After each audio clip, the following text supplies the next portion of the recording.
my story of becoming the Einkorn man. So several months ago, in fact, during most of this last year, most of you have noticed that things have been becoming kind of crazy in the world. And like many of you, I was spending way too much time watching television, watching the news. And it really didn't matter which news station you watched.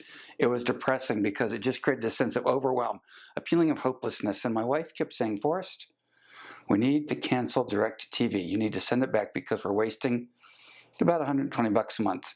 And I was resistant because I felt watching the news was important. And she kept reminding me that watching the news was being destructive to my brain, to my thinking process, to my attitude. I finally realized she was right, and so we sent it back. And that left us with YouTube, and I did keep Netflix. She wanted me to send that back, but we kept Netflix. So one night I turned on a cooking show on Netflix, and we had a really, really nice evening drinking a cup of tea, watching a show on cooking. And it was the history of air and cooking.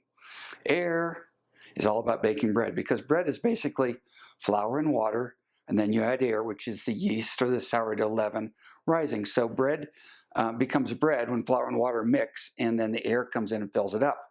And as we watched this video, I looked at Joe and I said, bread, baking, that's what I need to do. It will be the comforting thing. It will be the healing thing that I can do that just makes us feel better about this season we're in.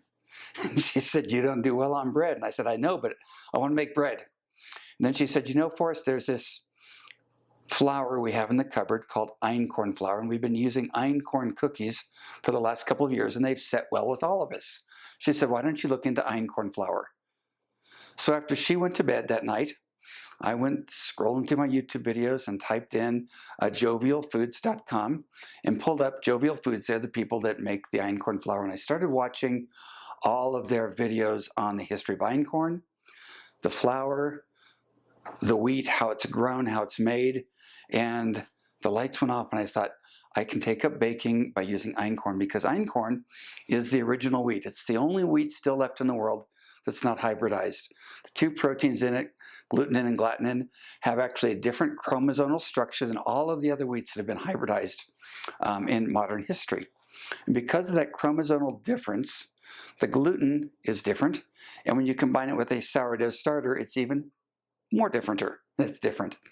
And what she found, and the reason she created this company, was she was trying to find a way to let her daughter, who had a lot of gluten problems, enjoy bread. They were Italian, and probably if you're Italian, no pasta is a real problem. So the next day, I went down to the store and got my Einkorn flour, ordered in my Einkorn cookbook, and I began experimenting with Einkorn flour. And it has become an amazing journey for our family and for me, and that was the beginning of me bringing baking bread back into our home, back into our kitchen, back into our table, and back into our community. Forrest out.